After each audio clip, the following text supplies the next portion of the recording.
Em nome do Pai, do Filho e do Espírito Santo. Amém. Ave Maria, cheia de graça, o Senhor é convosco. Bendita sois vós entre as mulheres, e bendito é o fruto do vosso ventre, Jesus. Santa Maria, Mãe de Deus, rogai por nós, pecadores, agora e na hora de nossa morte. Amém. São José, rogai por nós. São Felipe Neri, rogai por nós. Nossa Senhora de Fátima, rogai por nós. Em nome do Pai, do Filho e do Espírito Santo. Amém. Bom dia a todos. Nós estamos aqui na página 44 da biografia de São Felipe Neri, escrita pelo padre Guilherme Sanches Ximenes. Dificuldades e perseguições.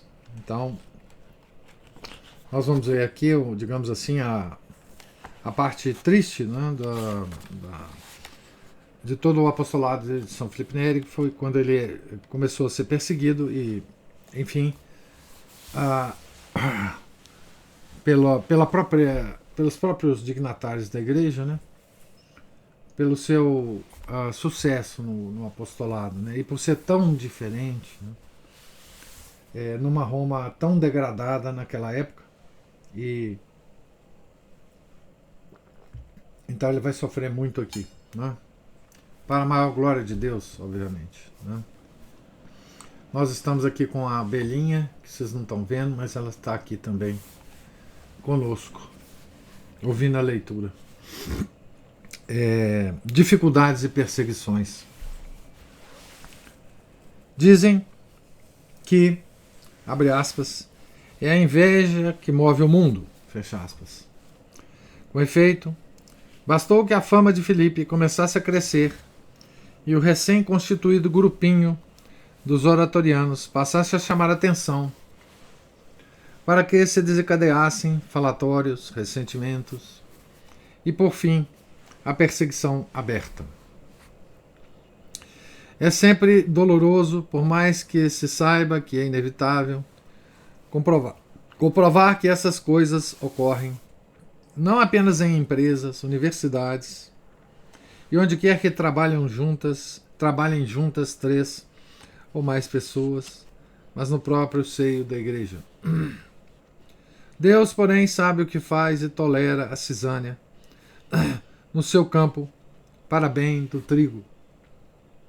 E Filipe sabia-o também, embora isso não lhe poupasse amargura, especialmente dolorosa, de ver levantarem-se contra a sua pessoa figuras da própria igreja, daquela igreja que ele tanto amava e que era a única razão de ser de todos os seus esforços.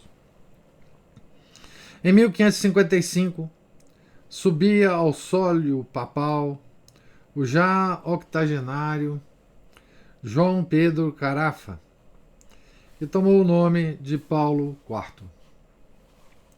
Infelizmente, ao lado de um autêntico desejo de reformar a igreja e de uma piedade profunda, tinha um temperamento terso e arrebatado. Demonstrou muita falta de tato nas medidas de governo, escolheu com pouca clarividência os seus assessores e tomou umas decisões políticas tão desastrosas que acabou por arruinar quase tudo o que tinha empreendido de boa intenção. Então vocês imaginam, gente, 1555, nós estávamos no auge da revolta luterana, né? Precisávamos de papas, digamos assim, fortes, né? Estou lutando contra uma belinha aqui, viu, gente? Precisávamos de papas fortes, com energia, né? Enfim, esse é o Paulo IV, né? Papa Paulo IV. Ô filhinha, vai pra lá. Uma dessas medidas bem intencionadas e mal sucedidas foi a nomeação do cardeal de Spoleto, Virgílio Rosário, para vigário geral de Roma. Então esse cara era cardeal, né? Virgílio Rosário. Era um homem de vida irrepreensível, mas de visão estreita e suspeitosa. desejoso de controlar tudo o que se passava na urbe, mandou a polícia escarafunchar a vida particular de cada um dos cristãos mais notáveis da cidade, tal como Calvino o fazia nessa mesma época em Genebra. Filipe oferecia especialmente o flanco às suspeitas, uma vez que se sabia publicamente da sua simpatia por Savonarola, também florentino, né? O grande Savonarola. Savonarola é uma figura controvertida na época. E, enfim, mas São Felipe tinha simpatia por Savonarola. Outro que eu sei que tem simpatia por Savonarola, ou tinha, né? Era ninguém menos do que Chesterton, né? A história dele é muito interessante, desse homem.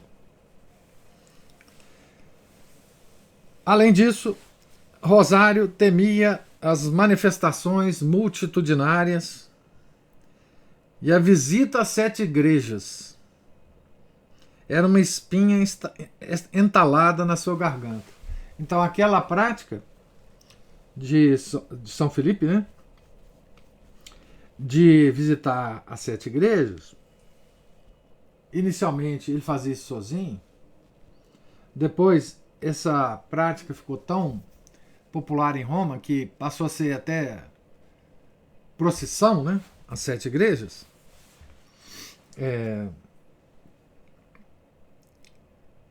Então, essa procissão, essa visita às 7 igrejas, então era uma espinha entalada na garganta do vigário-geral de Roma, então Virgílio Rosário, cardeal de Spoleto.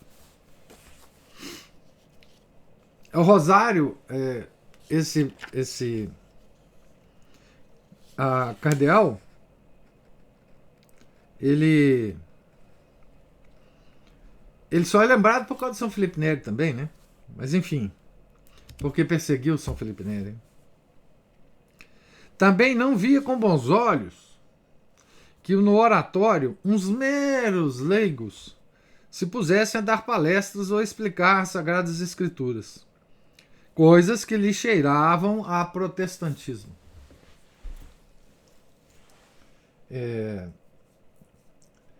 Então, essa é uma origem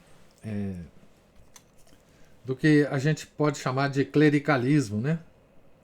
Essa coisa do horror aos leigos participarem de algum tipo de atividade na igreja, né? Nós temos isso hoje, né? Muito arraigado no meio tradicional.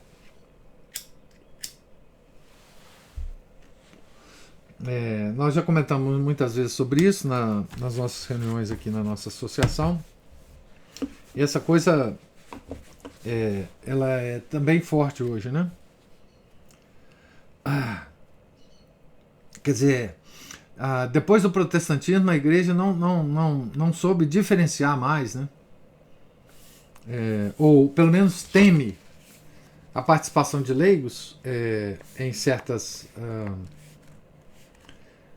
atividades, porque ela não soube dosar, não soube perceber, né, a importância dos leigos, né? Veja que isso é um fenômeno renascentista, por causa do protestantismo. É uma reação da igreja, né? Uma reação natural, mas que pode ser exacerbada, né? Porque, enfim, na antiguidade não era assim, né? Na antiguidade os bispos eram eleitos pelos leigos, né? Os leigos participavam na crise ariana, por exemplo. Os leigos tiveram uma participação muito grande na salvação da igreja, né? Daquela heresia terrível, né? Santo Atanásio recorria aos leigos, né, para isso. Mas enfim, continuemos. Filipe foi, pois, submetido a uma série vexante de interrogatórios. Em maio de 1559, encontrou-se na rua com um amigo seu, o padre Marcelo Ferro, e perguntou-lhe o que ia fazer.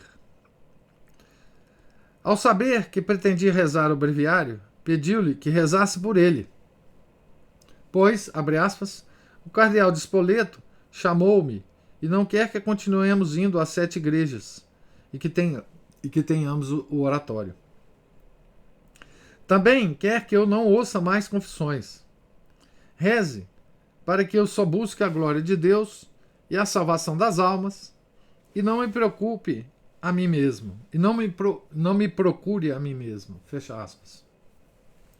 Com efeito, o cardeal, tornado quase todo poderoso pelas circunstâncias, o Papa, cada vez mais adoentado e abatido com o insucesso de suas medidas, já quase não deixava os seus aposentos, chegou a preparar um documento em que se desautorizavam as atividades do oratório e proibiu Filipe de ouvir confissões por 15 dias.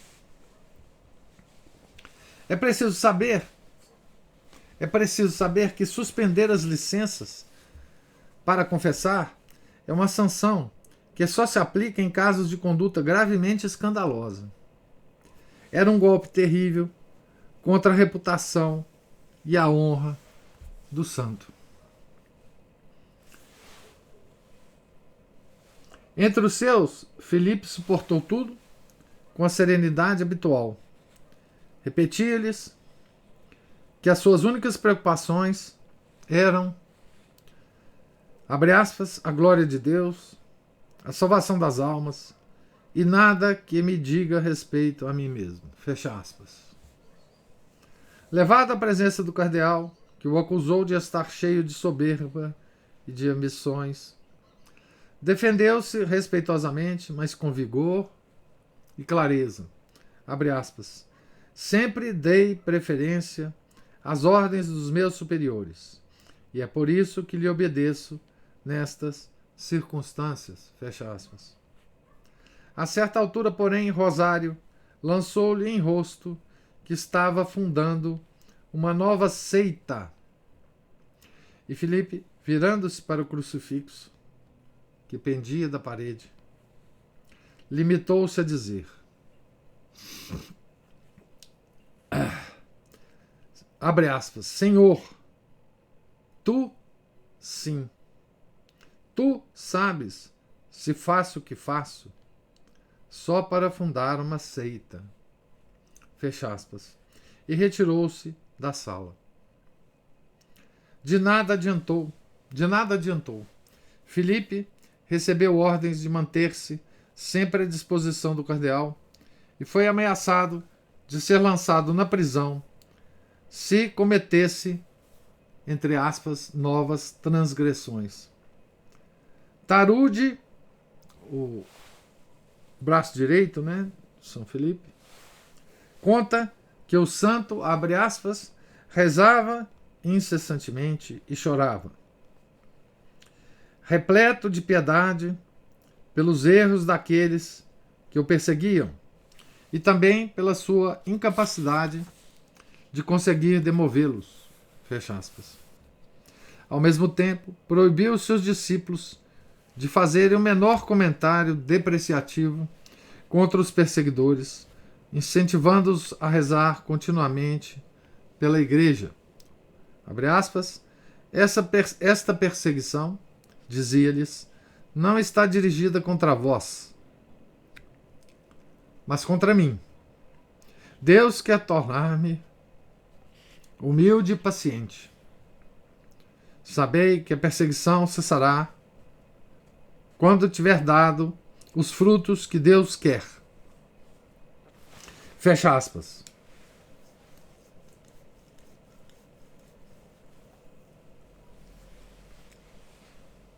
Ao que tudo indica, já tinha chegado a dar os frutos que Deus queria. Estando as coisas nesse transe, o cardeal Rosário teve um infarto fulminante enquanto se dirigia aos aposentos papais e agonizou ali mesmo, na antecâmara. Quando um dos rapazes de Filipe quis aventurar-se a comentar que se podia ver a mão de Deus por trás desse acontecimento, o sacerdote cortou em seco. Está zito. Cala-te. As nuvens negras que tinham acumulado dissolveram-se como por encanto. O decreto contra o oratório não chegara a entrar em vigor e o próprio Papa, florentino como Filipe, informado por outras fontes mais dignas de confiança, levantou as proibições e enviou-lhe uns presentes. O Papa Paulo IV, né? Junto com o recado de que lamentava muito não poder tomar parte pessoalmente na visita às 7 igrejas. Então, Paulo IV, enfim,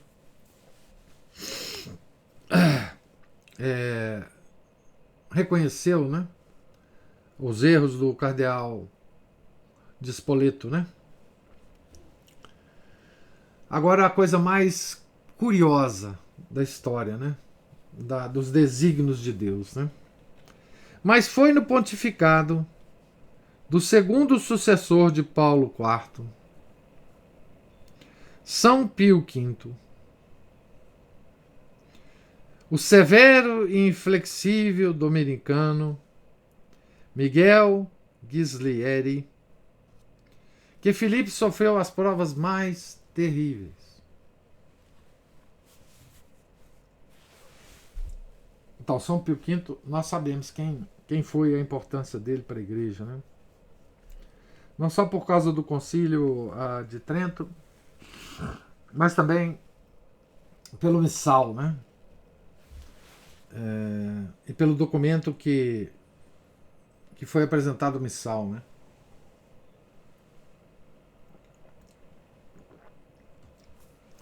A bula, né? Op primum tempore.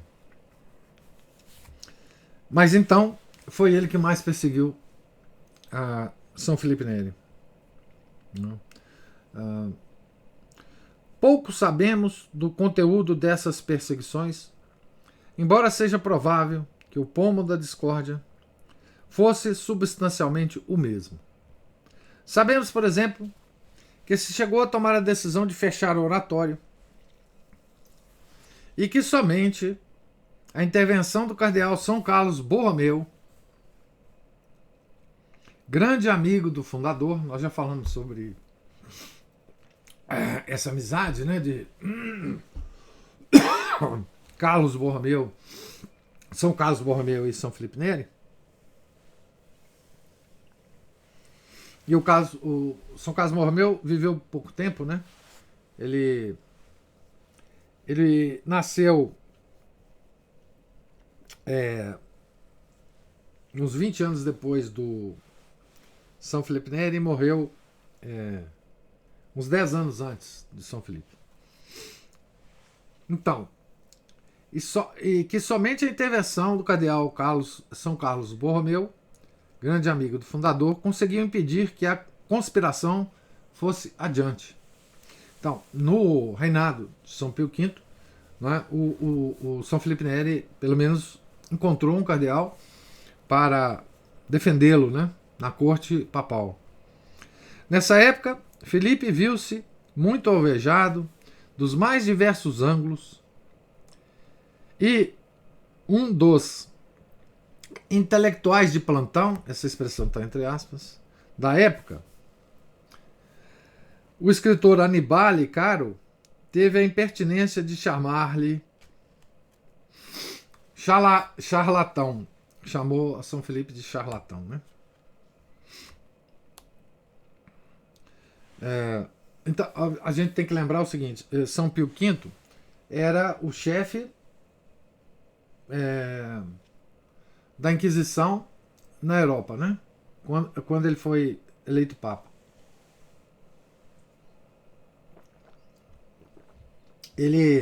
Portanto, ele era treinado, não é, pela sua tarefa, né, a proteger a igreja de qualquer tipo de irregularidade, né? Tá certo? Então,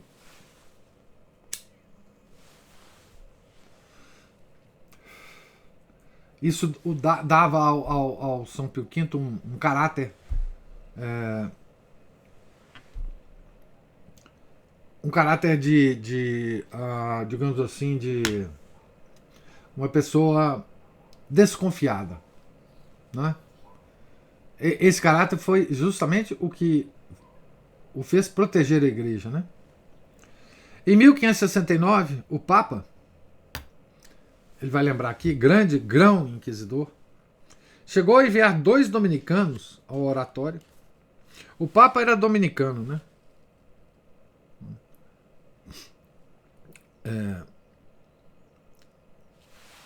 Chegou a enviar 2 dominicanos ao oratório para que fizessem de espiões, que se fizessem de espiões. Deviam escutar às escondidas o que lá se dissesse e depois referir-lhe tudo. Então esse negócio de mandar espião para missa, né? Para grupos, né? Dentro da igreja, não é novo, né?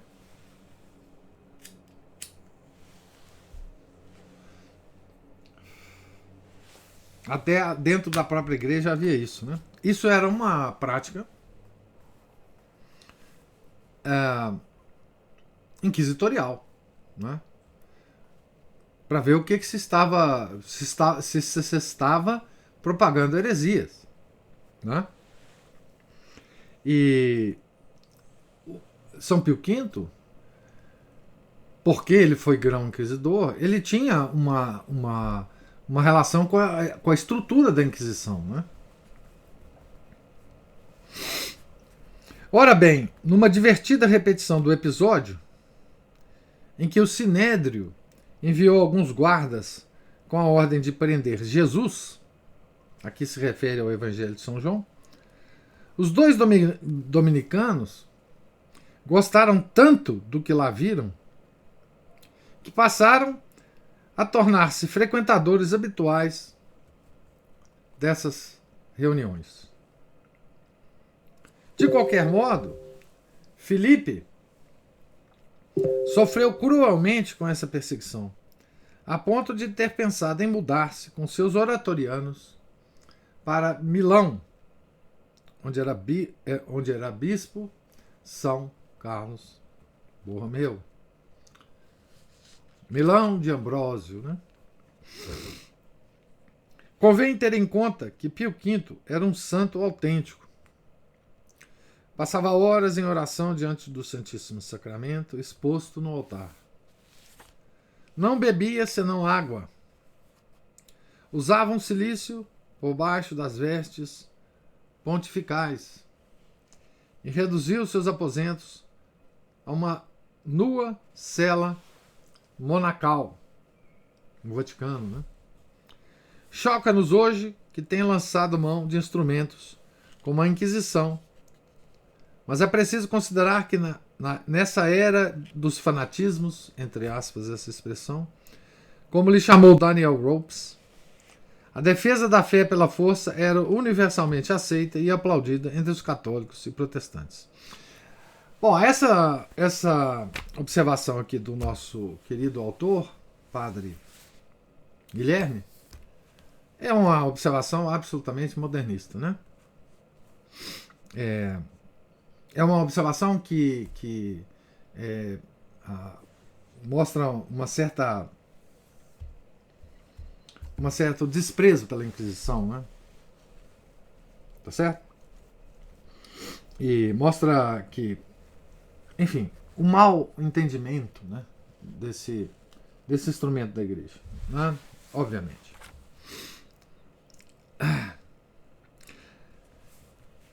Fazia apenas 30 anos que São Thomas More e São John Fisher tinham sido decapitados na Inglaterra,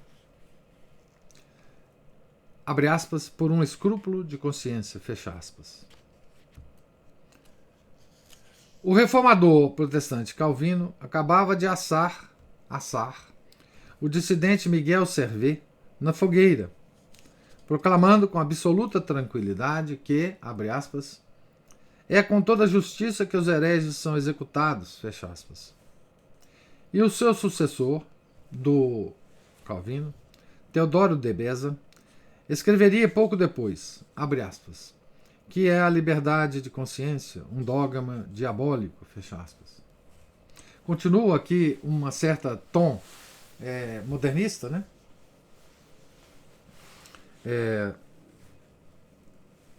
Do nosso autor, mas a gente tem que entender, né, tudo isso, né?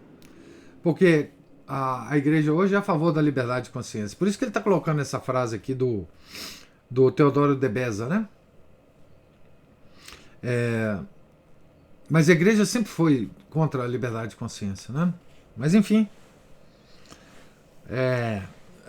relevemos isso aqui, né? Relevemos isso aqui.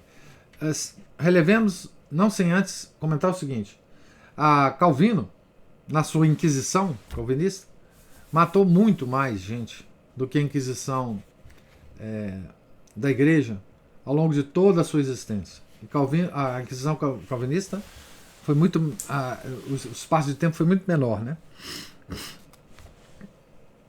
E ao contrário da Inquisição católica, a Inquisição calvinista não tinha defesa, né? O declarado herege não tinha como se defender, né? Ao contrário da Inquisição, que inclusive inventou, né, para o mundo, e hoje até hoje é usado, né, o tal do tribunal do júri, né? Foi a Inquisição que inventou isso, né? Depois o sistema legal absorveu isso da igreja, né? Por outro lado, quer dizer, o autor ele fica implicado com São Pio V, né? Embora fale que foi um santo autêntico, a piedade, etc, etc, ele fica implicado com São Pio V porque ele foi o grão inquisitor da Europa antes de ser papa, né? Certo? O que para nós nós não só não nos preocupamos com isso, como nós entendemos perfeitamente que um santo poderia ter sido, e foi, chefe da Inquisição, né? Está dentro do esquema de santidade, né? A defesa da igreja. Por outro lado, o que Pio V fez de positivo nos 6 breves anos que durou o seu pontificado foi qualquer coisa de esmagador. Levou a cabo a reforma na Cúria Romana. Fez publicar o primeiro Catecismo Universal, dirigido aos párocos, o Catecismo Romano, né? Esse que nós temos até hoje, né? Dirigido aos párocos, né? O missal dos fiéis, o nosso missal, né? E a Suma Teológica de Santo Tomás de Aquino, né? Exigiu de bispos e reis, com um valente puxão de orelhas, que acabassem com os abusos e pusessem em prática as disposições do Concílio de Trento. Enfim, realizou uma obra tão transformadora que precisou realmente de uma fortaleza sobre-humana para poder enfrentar o turbilhão das fúrias despertadas e o pântano das resistências passivas. Então, só um detalhe aqui, já que nós estamos falando aqui do Catecismo Romano, né? Os papas que sucederam São Pio V, deixa eu ver o nome aqui do Papa, direitinho.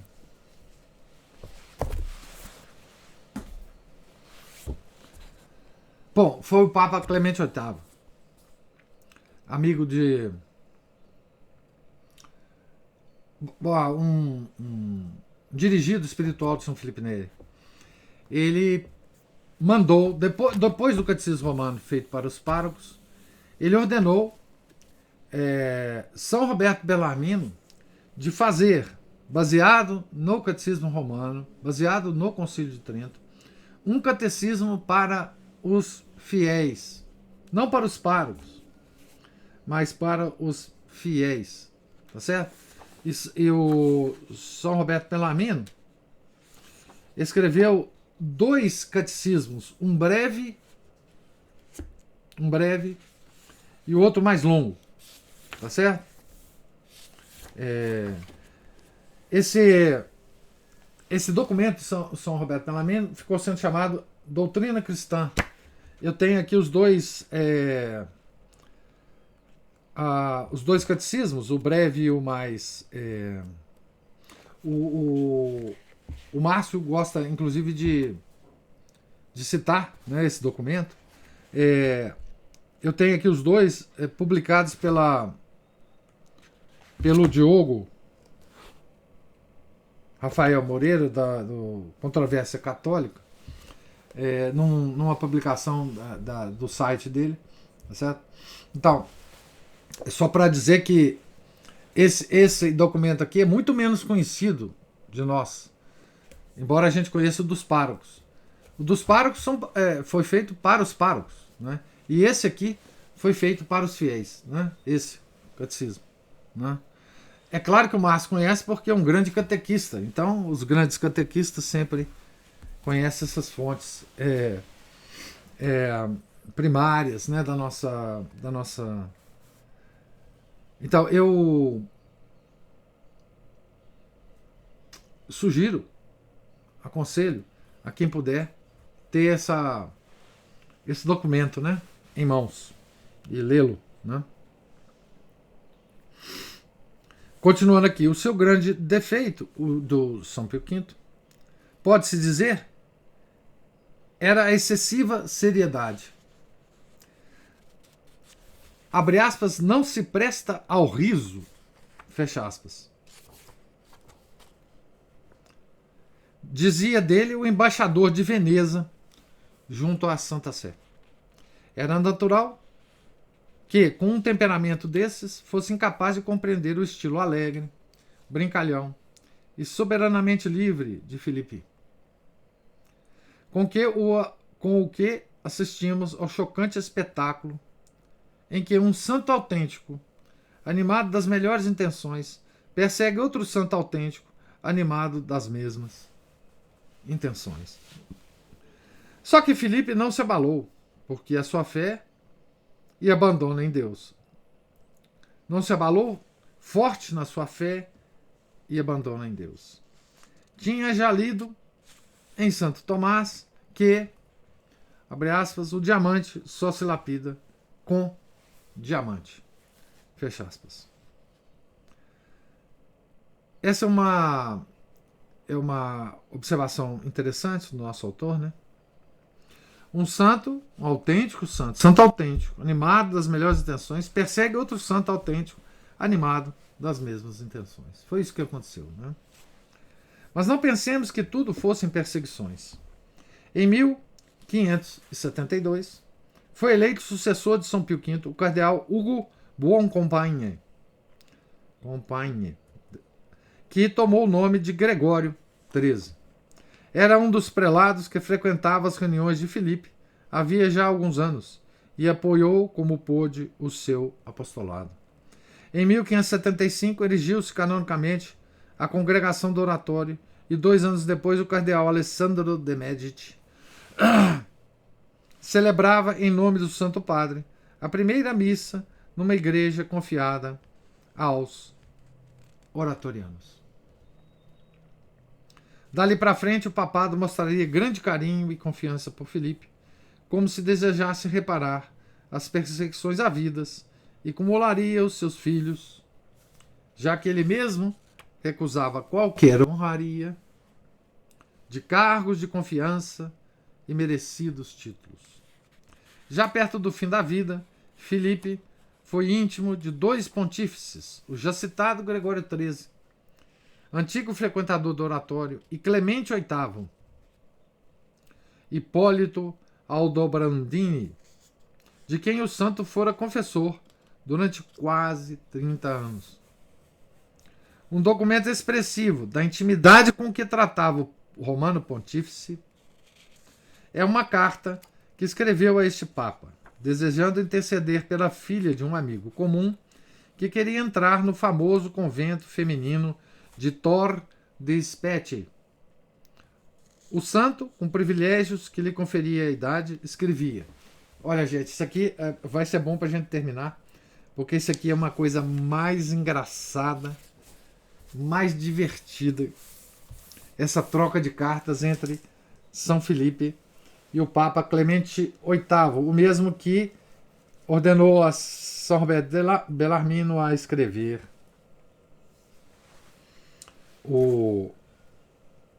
a doutrina, o catecismo para os fiéis, né? Então vamos lá, a São Filipe escrevendo a Clemente VIII. Santíssimo Padre, quem sou eu para que os cardeais se dignem vir fazer-me uma visita, como ontem à tarde o fizeram o cardeal de Florença e o cardeal Cusano. Este instalou-se aqui até 2 horas depois do pôr do sol e falou-me muito bem de vossa santidade.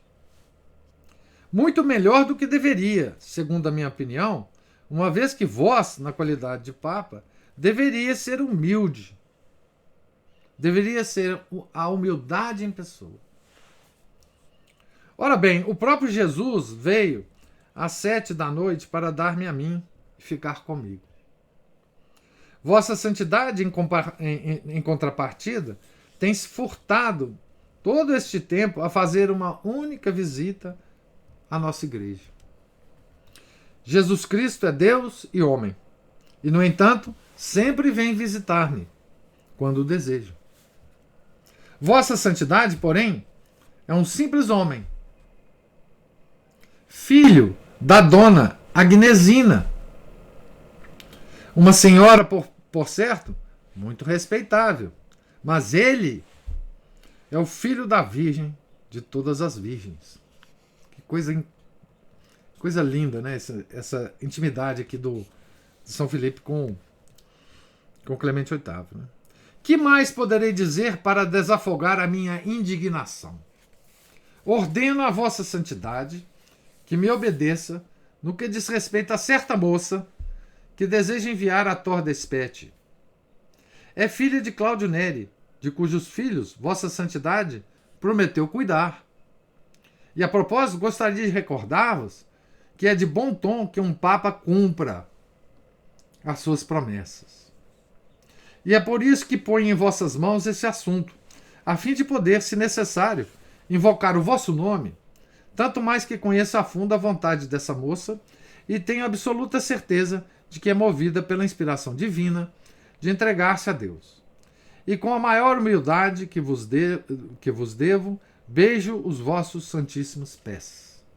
Fecha aspas. Essa é a carta de São Filipe a Clemente VIII. Né? Agora volta ao autor do nosso padre, autor do livro. O Santo Padre deve ter se divertido muito com a carta, pois, falando em terceira pessoa, respondeu-lhe de próprio punho no espaço em branco que sobrara no final do papel. Na própria carta de São Filipe ele responde, né? De próprio punho. Então ele fala assim: o Papa repara que na primeira parte de vossa carta transparece uma certa vaidade, quando afirmais que os cardeais vão visitar-vos com frequência. Quanto à visita que desejais que vos faça, o Papa responde, né, que não a mereceis porque não quisestes aceitar a púrpura cardinalícia que ele vos ofereceu tantas vezes. Quanto à ordem que destes ao Papa, relativa à admissão da moça no convento, ele vos autoriza a ralhar com as boas madres, com a vossa costumeira severidade, se elas não fizerem o que quereis. Quanto a vós, ordena que vos comporteis e não vades ao confessionário sem a sua permissão. E quando Nosso Senhor for encontrar-vos novamente, pedi-lhe também pelo Papa e pelas grandes necessidades da cristandade. Então, essa troca de cartas, né, dá bem o espírito, né, de São Felipe Neri, né, e também de um, por que não dizer, discípulo dele, né, Clemente VIII, né, o tipo de intimidade que eles tinham, né, esses dois homens, né, o tipo de autoridade que o santo exercia, né, inclusive, e o tipo de brincadeira, né, que ele se permitia, né, fazer com o Papa, né, afinal, né? Então, termino aqui a já longa leitura de hoje, porque eu quis ler toda essa parte aqui das dificuldades e perseguições, para a gente não parar no meio, né? Tá certo? Estou aqui na página 54. E agora passo a palavra para vocês comentarem, se houver algum comentário, alguma observação da leitura de hoje.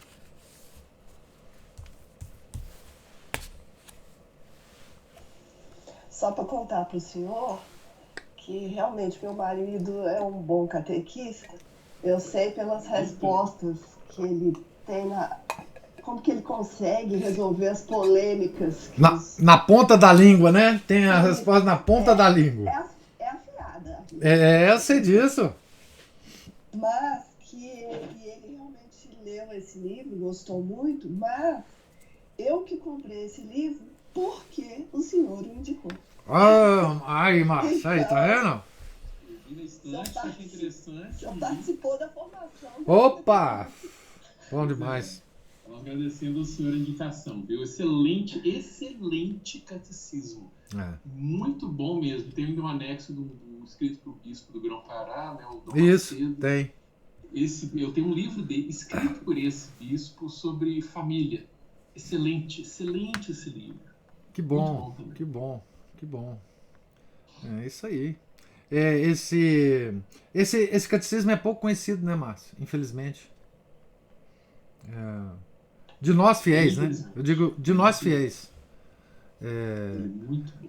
Porque ele, de certa forma, ele é mais, não vamos dizer assim, né? Mas ele, para o meu tipo de jeito, ele é mais útil para mim do que o próprio Catecismo de São Pio X.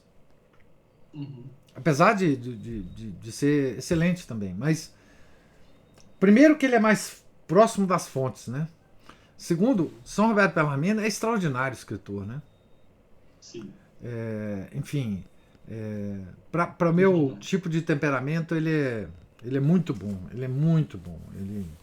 E eu imagino para catequista, ele tem, enfim, ele é ótimo, né? Assim, Ele consegue expor certos temas assim com uma facilidade, com uma clareza impressionante. Inclusive a parte dos dons do Espírito Santo e das bem-aventuranças, ele explica de um modo tão fácil e que uma coisa leva a outra, e como uma coisa está alinhavada com a outra, que eu fiz mais uma daquelas minhas classificações, inclusive, dele. Na hora de chegar da catequese lá, eu ponho pro pessoal, porque é aquele corte reto, claro, né, cirúrgico e que ajuda demais. Né? Agora, não sou tão bom catequista assim não, viu, professor? Sou razoável. Que é? Perguntar pro Henrique como é que nós sabemos aqui, ué. Nós sabemos das leituras aqui, das suas observações. Mas isso aí é mais devido, não tanto dos meus estudos, mas mais sobre as meditações minhas. Que assim, mas olha, não chego a levar tanto para catequese. Mas isso as meditações você as leva para todos os lugares, mas isso é. Não tem jeito de você não levar. Não, é verdade.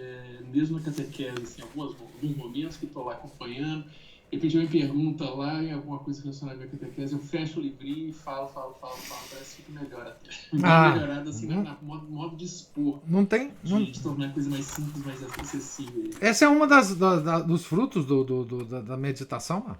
Não tem, não tem dúvida, não. Isso ajuda, com certeza. Mas uma coisa interessante também que eu queria colocar, assim, como o senhor levantou ali o livro, levantou as questões do excessivo clericalismo, né?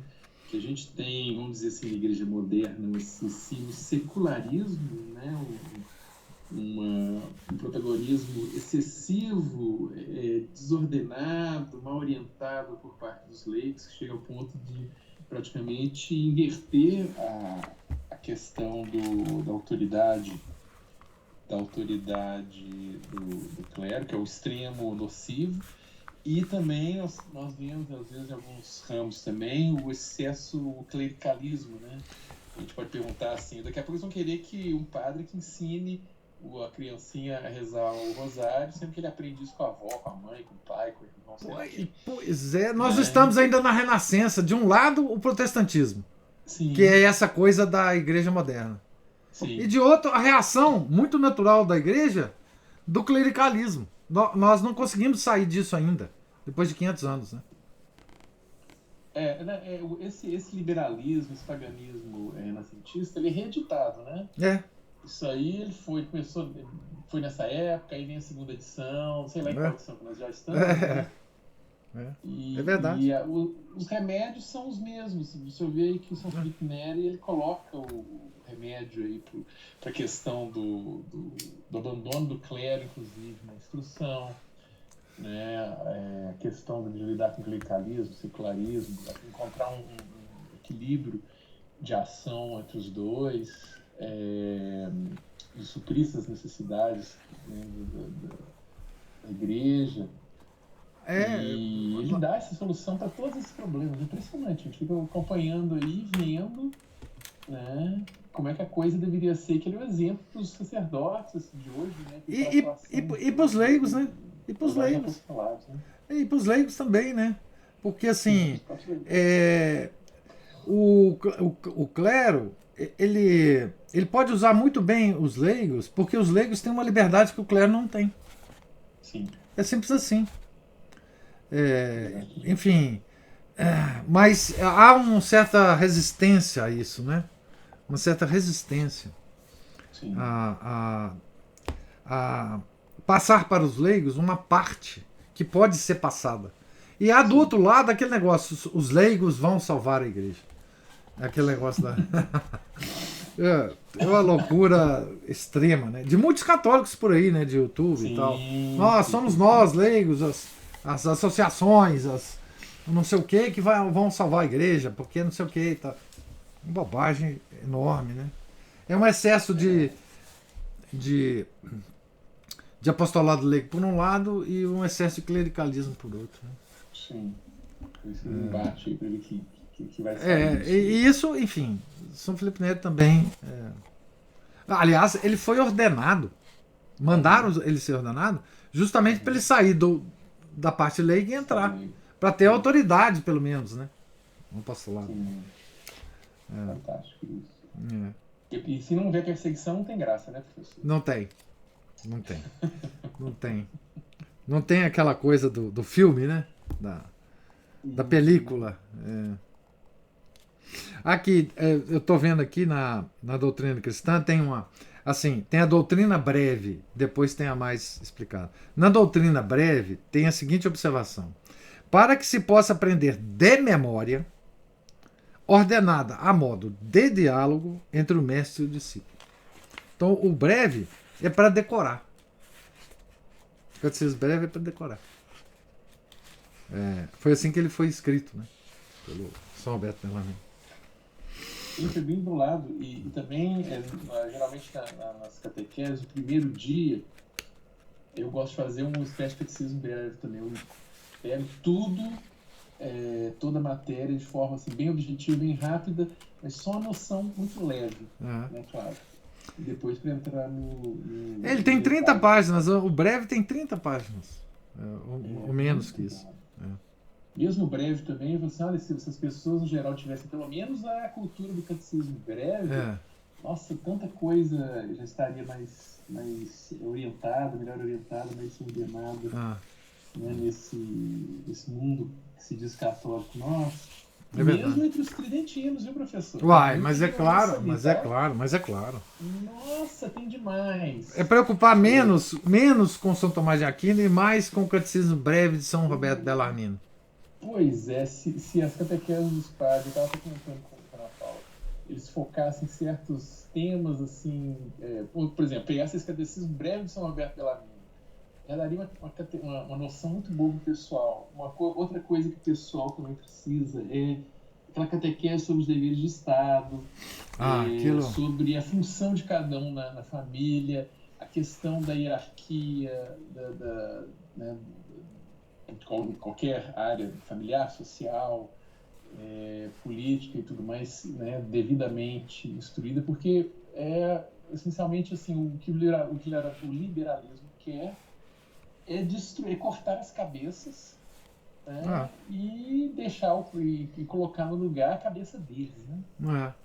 A é. cabeça Isso aqui do seria sindicato. um apostolado contra o liberalismo, antiliberal, né? O próprio Catecismo Breve. O Catecismo Breve é muito bom para criança também, né? Para os pais na própria família, né? Ler e discutir com as crianças, né? Muito bom. Sim.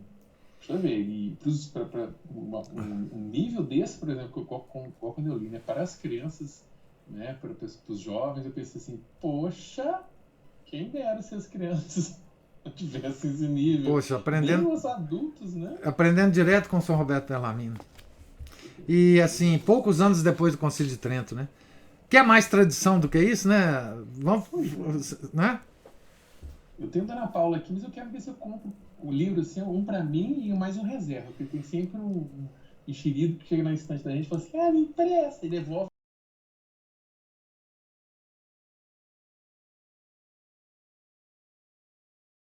Se devolver. Não, a gente precisa disso mesmo. Nós compramos um lá para a associação também. É só fazer o contato lá, na Paula tem um contato e comprar. É muito bom, eu gostei muito.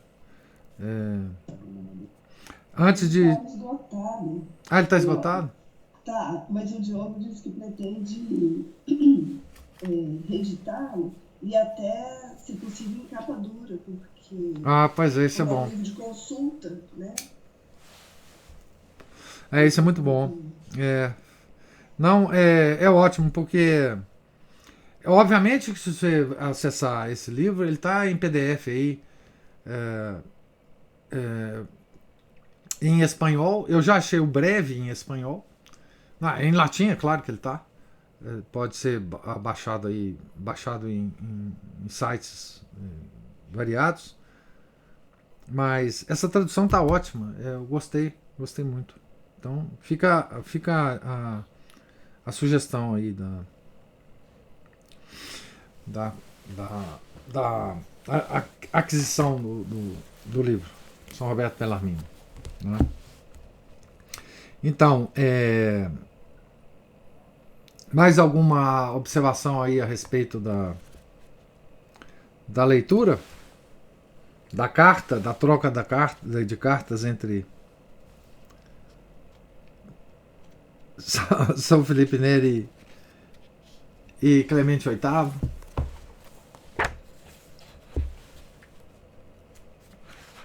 Então, nós voltaremos, hoje é sexta, né? Na segunda-feira, a página 54, né? Se Deus quiser,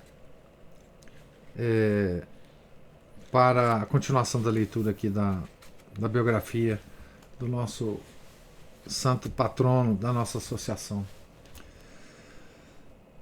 Deus lhes pague a presença, a paciência, os comentários, as observações.